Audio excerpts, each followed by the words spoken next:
श्रीगुरुभ्यो नमः। जन्माद्यस्य यतोन्मयादितरतस्य अर्थेष्वभिघ्नस्वराट् तेने ब्रह्मरुधाय आदिकवये मुह्यन्ति यं सूरयः। तेजो वारिमृदां यथा विनिमयो यत्र त्रिसर्गो मृषा धाम्ना स्वेन सदा निरस्तकुहकं सत्यं परं धीमहि. So we are on the 61 day of Bhagavata Purana, and we are continuing Dashamaskanda, 10th canto.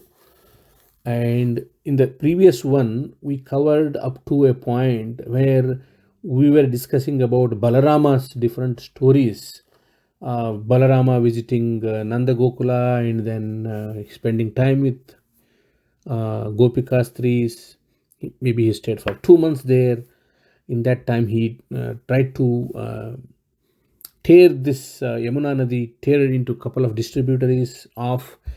Then we also looked into the Samba's marriage. Krishna's son got married to Duryodhana's daughter Lakshana. During that time also he tried to flood the entire Hastinapur into water because Duryodhana did not agree for the marriage. So he did not release Samba. So here the entire story we were discussing in the previous session, we were talking about the greatness of Balarama and Balarama using the plow as his weapon in both the cases. He not only in both cases, several times he used the plow as a weapon. Along with the mace, the gada, he also has a weapon called Halayudaha, is a plow. The Janta Party symbol, right? Negilu Hatta Raita. That is the plow. That is the one he used to fight with the enemies. What does it mean? How can one use a plow to lift and hit somebody or tearing out a river? These are all symbols. What I understand, maybe as per my knowledge, they're looking into the different places. Looks like Balarama was an irrigation engineer, something like that. So Balarama bringing Yamuna to Mathura and he combed it off. That means multiple distributaries kind of thing. Means he was a irrigation engineer. He might have created canals, and he was famous for using his weapon plow as a. He is also called as Halayuda, plow as his weapon. So maybe he was more focused on agriculture and using the water for the warfare, water as a weapon kind of thing. Maybe he is technically sound in that area. And that was the time of that. If you go back, that was the time frame when the agriculture was the main occupation. So maybe that was the reason he focused on that.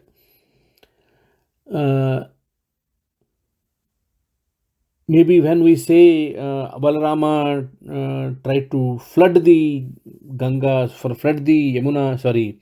flood Hastinapura using Ganga water, maybe he was thinking of bomb the dam, some dam, so that it floods onto the Hastinapur. Maybe he completely dig it out so that he brings the water to crucial places of the Hastinapur and destroy the crop. Something like that he wanted to do. If you remember the story, he camped outside of the Hastinapur while he came to meet Duryodhana, the Kauravas for the when they captured Samba. So when he came to talk to them, so they camped outside. Now when they did not agree, he said, "I'm going to destroy you. I know the techniques." If you remember movie, this one Bahubali, right? In that, when the enemies come, Bahubali, maybe the parent, the father Bahubali, right? I think he's Mahendra Bahubali, something name. So he opens up the complete a dam, and the entire water floods, and it takes away the enemies. So without using bows and arrows, just in one shot they clear off the enemies. Most of the, if you say, I come from a place where there is a fort, and our the in fort in my native place has a water body outside the fort, which is maybe 50 feet in width, and completely surrounding the entire fort. So people cannot enter from outside to inside without the bridge. If they close the bridge, nobody can enter. So that is the kind of techniques they used to use in the war. And also they put the crocodiles and all those things. If anyone jumps into the water, they will be destroyed. So they protect in the ancient times. The war was like that. And also they used to use these water bodies to flood. Even I heard in case of the uh, Roman Empire time frame, they maintained the swamp outside the city, outside the fort. They intentionally managed to maintain swamp and mosquitoes in that place. When the enemies come and camp there, they will be bit by these mosquitoes, and then they suffer with the lot of fever and other kind of things, so that they will not be able to fight. So that's how the war was done, using the water.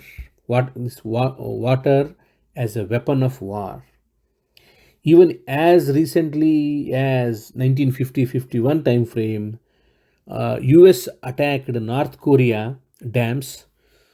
There's a river called Yalu River, and they bombed the dams so that it flooded the those areas, and they made the entire bridges float.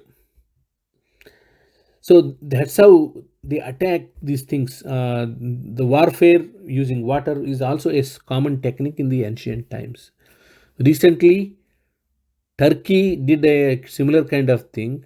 It restricted access to the vital life source of water, around 65,000 people in Syria, so that they suffer and die.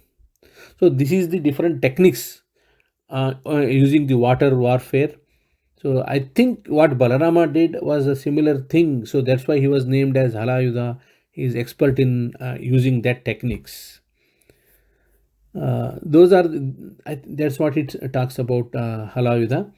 So then we'll come to, this is the analysis what I understand from Balarama using Ganga water to destroy Hastinapur, or maybe bringing Yamuna to river to the Nandagokala places, kind of thing. So that is the analysis part. So now coming to the continuing the story, what happened after this is, while this is going on, maybe after few years or few months, the Narakasura got killed by Krishna. Krishna married to thousands, 16,000 women there, and Narada was curious. And when we talk about Narada, it's always the intuitive mind. It is a mind, curious mind. He was curious. How come Krishna can manage with so many wives? So he wanted to go and check what is happening in all the families. Is Krishna is there, or how he is managing? How do 16,000? If he visits one home at a place, he should be needing 60,000, 16,000 days. So Narada went there. A day in Krishna's life, right? We do in the software development things we do, right? If we are doing a process, if we are building a process of for medical professionals, right? In a day in a doctor's life, what all the tools they use, what all the software they use, we identify how long they use, how to connect them, all those things we do as a process strategies, right? So similarly, maybe call center, a day of a CSR in a call center, what all they do, kind of thing. So here also Narada Muni is trying to figure out how a day in a Krishna's life looks like. So he is trying to present to us. Only Narada can do this. because he has an intuitive mind to understand the Krishna Prajna. So it has to be Narada. So anyway, what he did, he went to the story. It says he went to Dwaraka. He entered the first house. The first house happened to be Rukmini's place. Naturally, Rukmini, his guess is he must be with Rukmini, right? So he went to Rukmini's place, and Krishna and Rukmini are happily sitting, and Rukmini is serving Krishna. They are enjoying. Then Krishna enters there. As soon as Krishna saw Narada, he stood up because he's a guest. Narada is a guest. He stood up, he took him to the nice place, offered him a seat, and Rukmini came, offered him water, and of course, whatever the standard services that time. Now we ask our people, do you need coffee, tea, or soda, something like that? Maybe she must have offered. They made him happy, Narada, and talked about what is going on in the world and all those things. So Narada felt satisfied. Okay, let me try in another place what is happening. Narada went to different homes at a different same one after the other. He saw Krishna playing at another place, another wife. With her, he is playing dice. And Krishna, Uddhava, this happened to be Satyabhama's place. Krishna, Uddhava, and Satyabhama sitting together. Krishna is playing dice with both of them. Then he went to another place. He is cuddling with his infant children. He went to another home, and here he is started his rituals, morning rituals, going to taking. He is preparing to go to the bath, taking the bath. In another place, he went and saw what is going on. He is moving around all the 16,000. So they list so many houses in Bhagavad Puran, but they will not list 16,000. By mostly they exhaust with all the possibilities, permutations, and combinations. In another place, he is performing Agnihotra, that is fire sacrifice. And in another place, he is feeding the Brahmins. In another, and Brahmins are seem to be very happy. In another place, he was doing Sandhya Vandana using Gayatri Mantra after noon rituals. In another place, he is relaxing on his bed. Maybe he is reading a story. Consulting his. In another places, Narada saw him talking to his ministers. And he went to another place where he is playing with his wife in a water body, like Jalakrida. It is one of the famous. Now we use jacuzzi, right? Similar to that. They must be having something. So he was playing with his companion. Then in another place, he is laughing and joking with his family. Then he went to another place. He is in a completely meditative mood. I don't know whom Krishna is going to meditate upon. Maybe himself, right? So he was doing that also.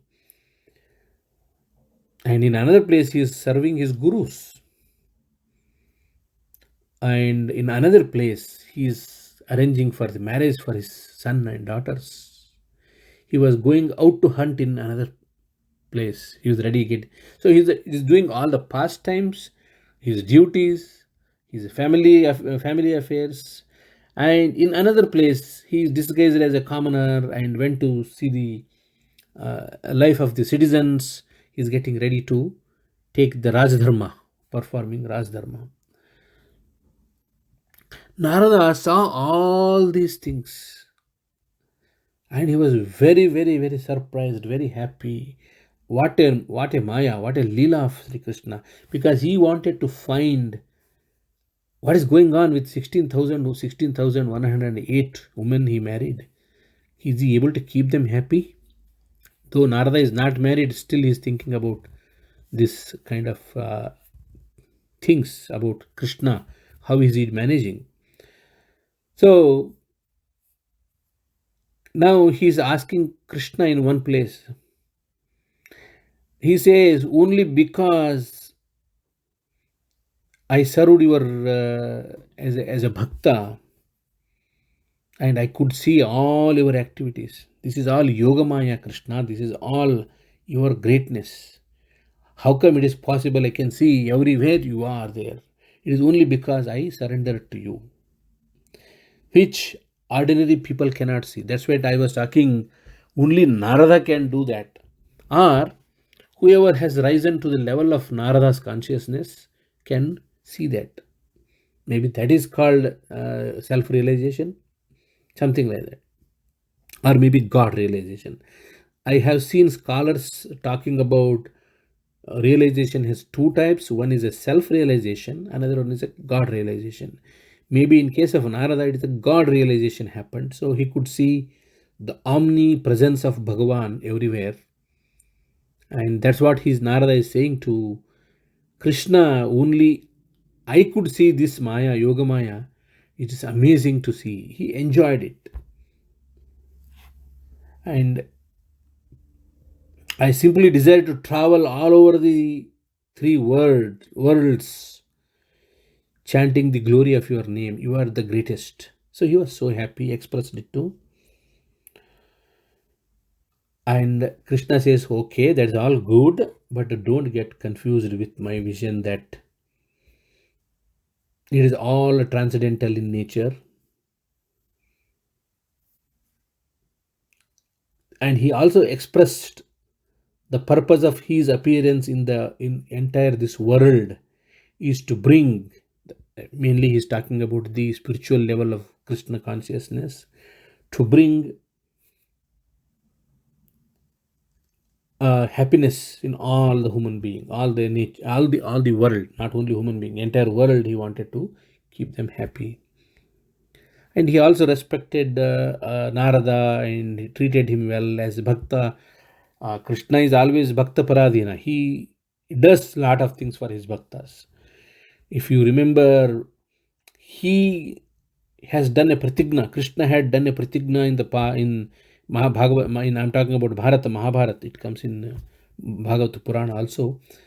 In Mahabharata story, that he has decided he will not participate in the world war, the Mahabharata war, and he will not hold any weapon.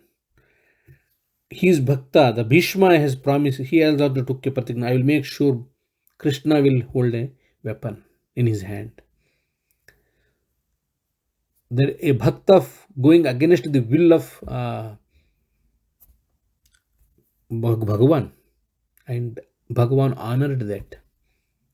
Finally he ended up holding a weapon in his hand to fight. He says to Bhishma, when Bhishma started killing 10,000 people a day, he could not tolerate, and he said, okay, now I will fight with you. Then Bhishma said, okay, I am done with my whatever pratigna I made, I am successful. So that's how Krishna is so kind. He let go his pratigna just to make Bhishma happy. That is the kind of analysis people do. Here also he is talking to Narada in the same terms, saying that don't get confused by my Yoga Maya. My existence in every person is only to make them happy, make them come to my abode. That is proper moksha sadhana kind of thing. Then he treated him, and Krishna, Narada maybe vacated from that place. The entire chapter talks about this is one complete chapter is dedicated for Krishna's a day in life of Krishna. 1.5 chapter is dedicated, and also it talks about the rituals he does, like he gets up early, goes to river, and he chants Gayatri mantra, and he does the Agnihotra. All these things they talk about the daily activities of Krishna. So now coming to the analysis of this, what is the meaning of all this story? This story talks about a elevated soul like Narada. If we get to that level, we will be able to observe, feel the omnipresence of Krishna everywhere, and the omnipotent power of Krishna everywhere. So this is the same thing. Maybe same thing Jagannatha Dasaru felt.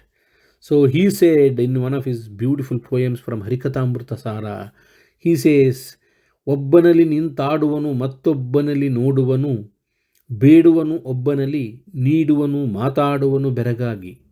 As if he talks like he is surprised, though he knows everything. ನೀಡುವನು ಮಾತಾಡುವನು ಬೆರಗಾಗಿ, ಅಬ್ಬರದ ಹೆದ್ದೈವನಿವ ಮತ್ತೊಬ್ಬರನ್ನು ಲೆಕ್ಕಿಸನು, ಲೋಕದಳು ಒಬ್ಬನೇ ತಾ ಬಾಧ್ಯ ಬಾಧಕ ನಿರ್ಭೀತ. He is the cause, he is cause and effect, right? And he is nirbhita. That is the beautiful way of giving the entire gist of this chapter in one small poem. Jagannatha Dasaru only can do this. This is from Harikathamrita Sara. So similarly, I saw another couple of things. How do we achieve this kind of things is, ಮಕ್ಕಳಾಡಿಸುವಾಗ ಮಡದಿಯೊಳು ಅಕ್ಕರಿದಿ ನಗುವಾಗ, ಹಯ ಪಲ್ಲಕ್ಕಿ ಗಜ ಮೊದಲಾದ ವಾಹನಗಳ ಏರಿ ಮೆರೆವಾಗ, ಬಿಕ್ಕುವಾಗ, that means when you are even unhappy, when you are even lazy, ಆಕಳಿಸುತ್ತಲಿ, Devakki ತನಯನ ಸ್ಮರಿಸುತ್ತಿಹ ನರ, ಸಿಕ್ಕ ಯಮದೂತರಿಗೆ ಆವಲ್ಲಿ ನೋಡಿದರು. That does not mean that he is not going to die. That means that he'll get out of this misery of samsara. That means no more games with Yama, coming, taking the birth and die, coming, taking the birth and die. He will get out of that circle if we practice this mantra of Jagannatha Dasaru, who talks about Devakki Tanayana Smrisutiha Nara. Every time you do, whatever you do, dedicate to Bhagavan Shri Krishna. So that's how you can. So these are all related to this chapter.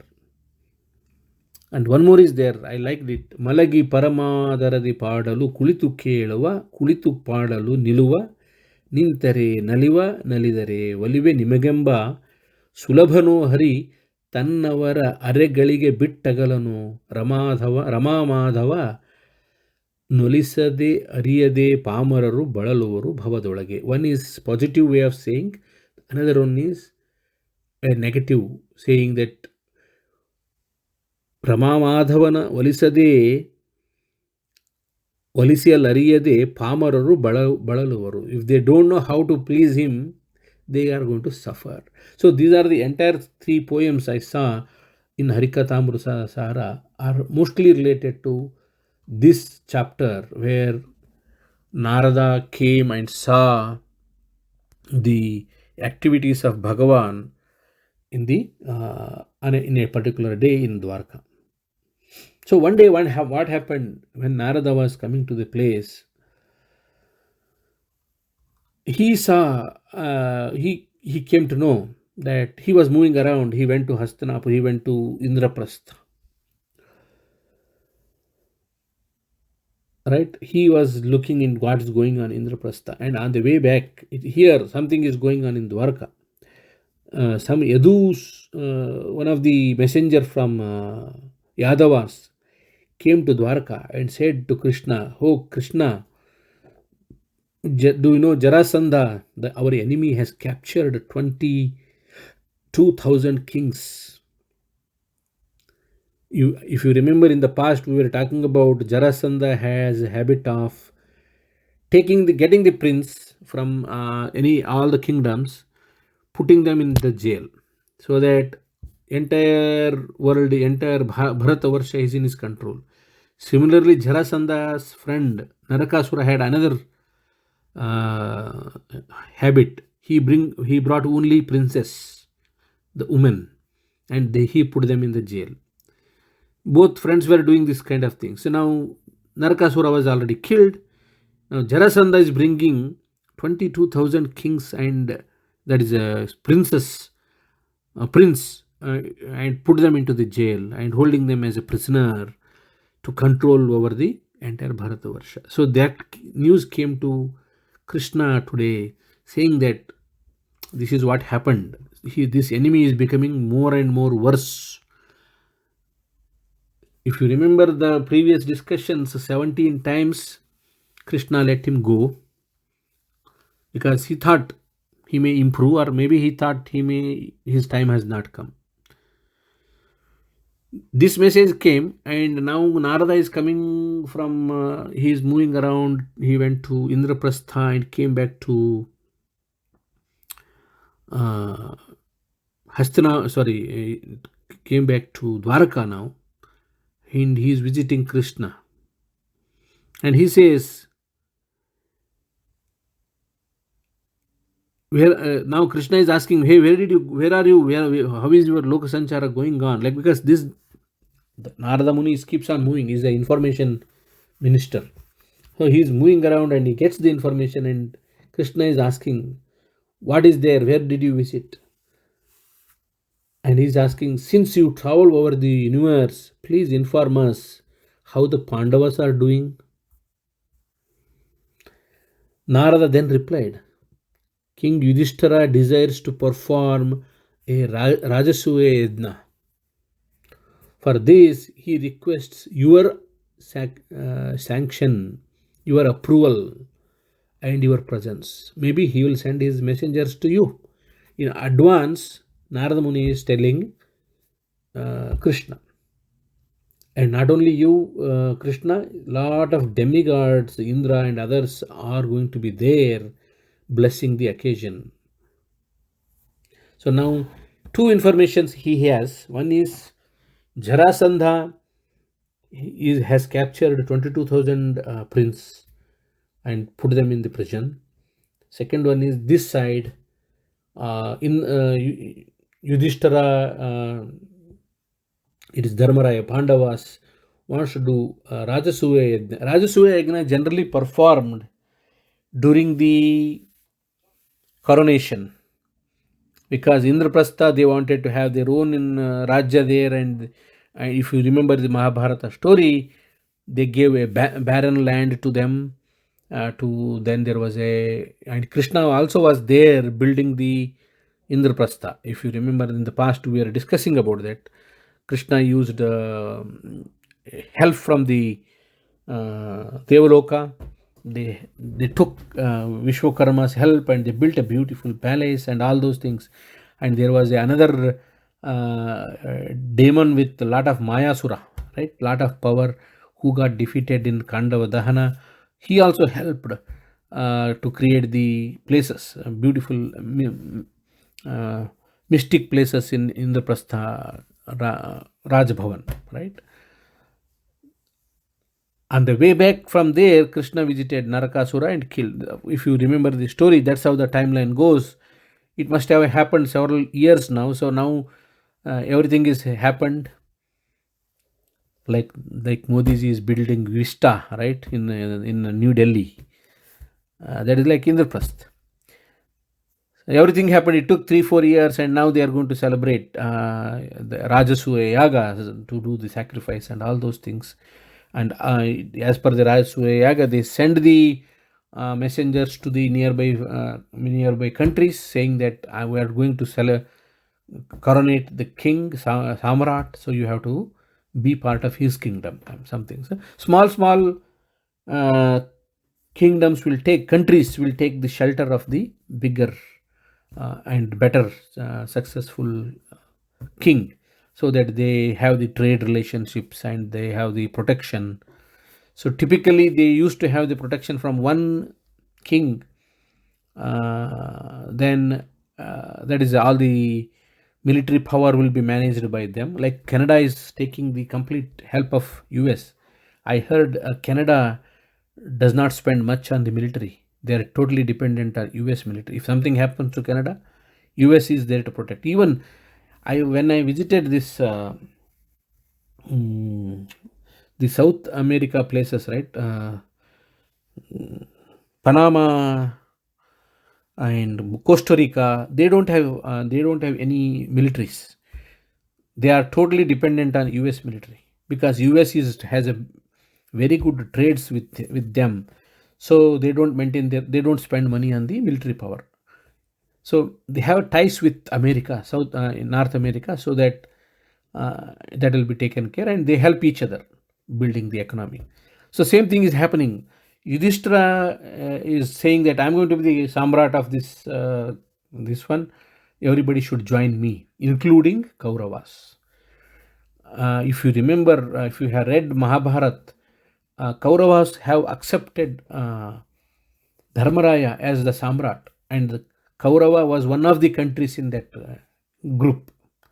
So now, to perform that, Yudhishthira is requesting the permission from Krishna, and also he wants him to come there, and he wants to do the perform the puja of Krishna. It is called Agra Puja.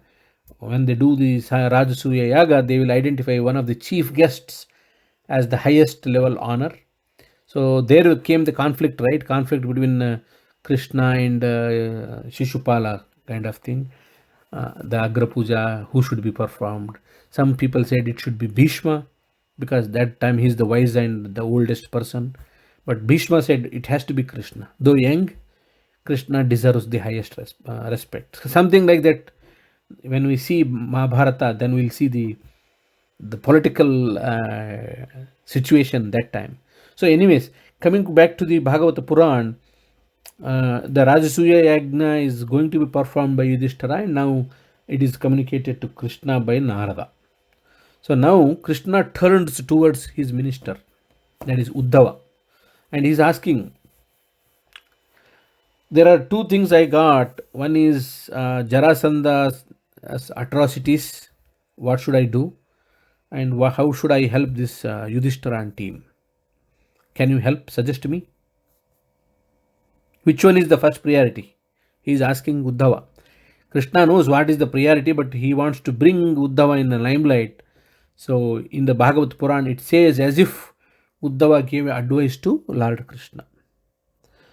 So Uddhava, knowing Lord Bhagavan's Krishna's intentions, he says, by conquering all the directions and performing the Rajasuya sacrifice by Yudhishthira, naturally will fulfill both, because Jarasandha is also part of this Bharatavarsh. So we should defeat, in the process of performing the Rajasuya Yaga, let us take help of Yudhishthira and go to Jarasandha, defeat him. Then entire other countries will feel fearful. Oh, if Yudhishthira and the team can defeat a king like Jarasandha, then what about us? Then we have to surrender. So it will be a nice message, like a surgical strike. One surgical strike will make everybody feel, okay, these guys won't take as it is, right? Now he is saying that let us do this act. This is the wise Uddhava talking, right? So he took the advice, and he says we should go to Yudhishthira first, take them to Jarasandha, defeat them. Entire world will know how powerful is Yudhishthira, and then Rajasuya Yagna will be simple, easy. And also Uddhava gave another idea. We hear the stories about Jarasandha that he has blessings. Only Brahmanas can kill. Brahmanas who are acting, who is by nature Brahmins, right? It's not by birth Brahmin. Like any Achari cannot kill Jarasandha. A person who is practicing Brahmana, who is Brahmadhyani kind of level, can kill Jarasandha. Others cannot kill him, because there is a blessing for him like that. So Uddhava added the clause also. So then Krishna was thinking, who is Brahmin among all the 5 brothers? So this is the beauty, how the characters are exposed out of the Mahabharata Purana. Among all, Bhima is the most learned, most wise person. He is Hanuman, right? Hanuman is Buddhiman. So here clearly indicates that only Bhima can kill among all the 5 brothers. The Bhima is the real Brahmin among that Kshatriyas. So he decided, okay, let us take this message to Yudhishthira. Then he has to travel now. He has to travel there, go to Jarasan, go to Hastana, sorry, Indraprasth, and communicate this to Yudhishthira. So they decided, Krishna decided by the advice of Uddhava, there is a, what is that? His Doval. Doval is there in Narendra Modi's group, right? Any such situations happens, he consults him. Should we do the strike, surgical strike, or should we attack by air? All those things will be decided by that guy Uddhava. Okay, I think he's Ajit Doval or something is there he's a security advisor for Modi ji. So he is again, Uddhava is similar to that kind of person here. So he took the advice and now he went with his family to Indraprasth. As soon as he entered Indraprasth, entire Pandavas were very, very, very happy. Before we were thinking of him, and he is here with his family, his wives. They were so happy. They performed a lot of puja. They offered respect. Kunti Devi herself came. In fact, Kunti used to live in Hastinapur. She never wanted to come to Indraprasth. But here in Bhagavad Puran says, Kunti visited and Krishna came. Kunti was there too. Kunti is nephew of Krishna, right? So she came and she expressed her love towards him. They were very, very close to each other, Krishna and Kunti. Though they met once in a while, but spiritually they were always together. Kunti knew Krishna as a Bhagavan. She knew the power of Krishna. So she directed Yudhishthira and Yudhishthira's wives, Draupadi and others, to worship Krishna as well as Krishna's wives, whoever he came with, like Rukmini, Satyabhama and others. He instructed Draupadi and Subhadra to offer the respect and puja to Krishna and his family. So then Krishna talks to, there is a beautiful story about how the Krishna lets Yudhishthira's ego to go, right? He says, Yudhishthira says, can we want to do the Rajasuya Yaga, you may be already knowing, because we are thinking of we were sitting in the royal assembly, my Lord Krishna, we wish to perform Rajasuya Yagna. So what is the next thing to do? And we want to keep you as the devotional, offer you a devotional service. Then Krishna says, how can you do Rajasuya Yaga? Because Jarasandha is powerful. He will not let you do. You may send people there. Then without Rajasuya Yaga, you cannot become Samrat. What do you want to do? Because when Yudhishthira is saying, I want to do, then Krishna said, okay, you can do. But here is a problem. How do you want to solve?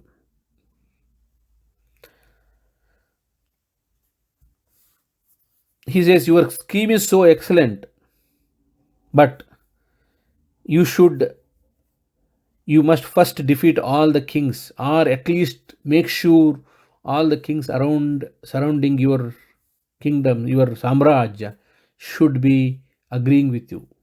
But Jarasandha may not agree. Then Yudhishthira surrenders to Krishna. Krishna, then how can I do? Jarasandha is very crooked and powerful. Even you could not defeat him. You ran away a couple of times. How can I do? Then Krishna says, okay, I need only 2 people. Okay, you decide whom do you want to send, so that I can take them to Jarasandha and kill him. Then Yudhishthira doubts, how can you do this, Krishna? Only 2 people can go and kill. Then Bhima suggests him, don't worry, Krishna says means it happens, let us do. Who else you need, Krishna? Actually, the discussion is more detailed in Mahabharata than Bhagavata Puran. So I am just bringing that portion here to make this more interesting. Anyway, Krishna, Jarasandha could not be defeated by any others, as King Yudhishthira was thinking who should he send. Then Krishna said only Brahmins can kill. So among your brothers, Bhima seems to be the more Brahmin. So I want Bhima, and to support him I need Arjuna. I will go with them in the Brahmin dress, and we are going to kill Jarasandha and come back. If we cannot kill Jarasandha and come back, your Rajasuya Yagna will be just a dream, right? So then they go to now Bhima and Krishna get ready, and they go to Bhima, Krishna, Arjuna. They get ready and go to Jarasandha. Then they will be killing Jarasandha. Will discuss about how the war happened, how they killed in Jarasandha in maybe next session. That way we will come to know the exactly how the Jarasandha was born, why was he having that boon, who is his mother, and all those things we can discuss in the next discussion. Till then, entire story we can dedicate it to Sri Krishna. So Sri Krishna Arpanamastu.